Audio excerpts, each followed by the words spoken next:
I interviewed Secretary of State Antony Blinken about this new evidence put out tonight by the Israelis. Is the U.S. confident there were tunnels, that there was a Hamas command center under that hospital stormed by the Israelis? We also asked about the efforts right now to get the hostages out. And we asked about something Israeli Prime Minister Benjamin Netanyahu told me about what happens when this war is over, what happens in Gaza. Secretary Blinken telling me they do not see eye to eye on this with Netanyahu. Mr. Secretary, thank you for being here. In the last 24 hours, U.S. officials told ABC News that there was a potential plan in the works to rescue about 50 hostages, women and children, from Hamas. Last night, we were told that negotiators were getting closer. President Biden has said his message to the families is hang in there, we're coming. So how close are we to seeing any of these hostages? David, what I can tell you is this.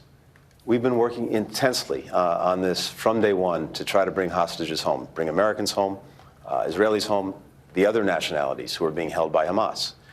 But having said that, honestly, the less that I say, the better at this moment, because we don't want to jeopardize anything that we're doing to try to bring people home. All I can tell you is we're focused on this intensely, and look, I'm hopeful that we can bring people home.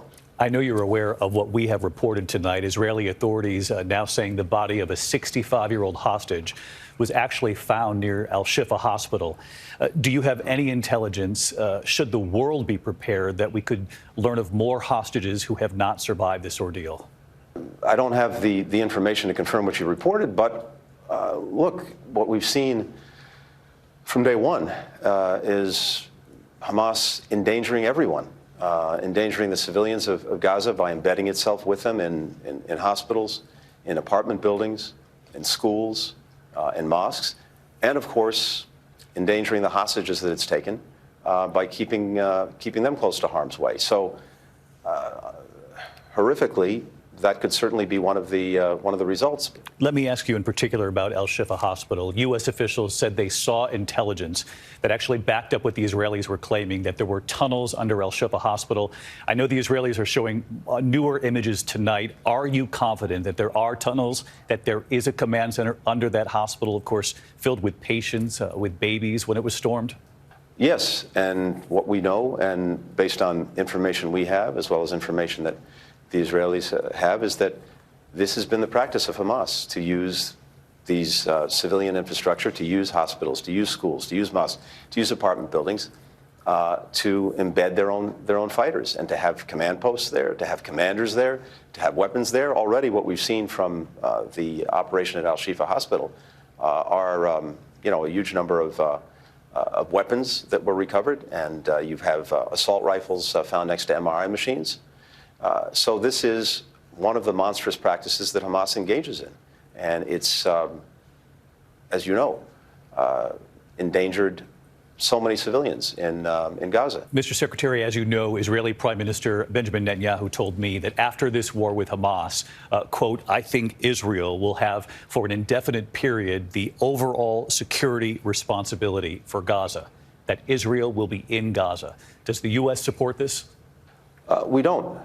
We've been very clear that there can't be a reoccupation by Israel of Gaza, just as Gaza can't continue to be used as a platform to launch terrorist attacks. Have you told the Prime Minister that you don't agree with this?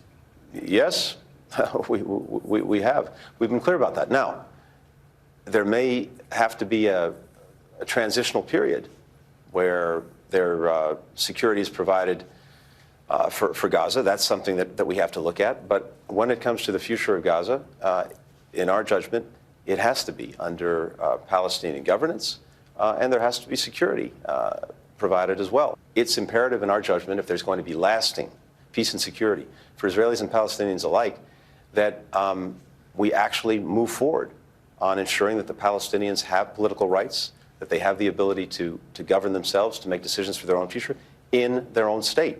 I want to ask you about this summit with China's President Xi. President Biden said today that the United States has real differences with Beijing. He said the U.S. will continue strong diplomacy, military communications, back up progress on fentanyl. But you also know that President Biden was asked if President Xi is a dictator. President Biden said he is a dictator. A lot is being made of your reaction in that moment. Do you agree that President Xi is a dictator here? Well, David, it's not exactly a secret to anyone that we have two very different systems. And President Biden always speaks candidly, and he speaks for all of us. But the point you made a moment ago is this summit yesterday, this meeting yesterday, produced real concrete results for the American people. We have a couple of obligations in this relationship with China, the most consequential of any relationship that we have. We've got a real competition. We want to make sure it doesn't veer into conflict. Yesterday, we restored military-to-military engagement. That's critically important because we've had a series of near misses over the last year where Chinese ships, Chinese planes were driven or flown very dangerously close to our own. Second, fentanyl, the #1 killer of Americans aged 18 to 49. We've had a big challenge because the chemicals that are used to make fentanyl, the so-called precursors, the ingredients made in China by some companies, a handful of companies, then sent over across the ocean to our own hemisphere, turned into fentanyl. They come in and devastate our communities.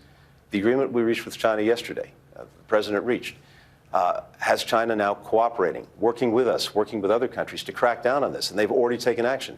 Not only did they publish a notice to all of their companies that this is forbidden, they've actually taken concrete action to take down companies that were engaged in this practice. This is going to have a clear and positive impact on communities across our country.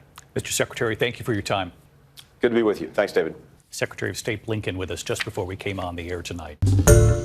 Hi, everyone. George Stephanopoulos here. Thanks for checking out the ABC News YouTube channel. If you'd like to get more videos, show highlights, and watch live event coverage, click on the right over here to subscribe to our channel. And don't forget to download the ABC News app for breaking news alerts. Thanks for watching.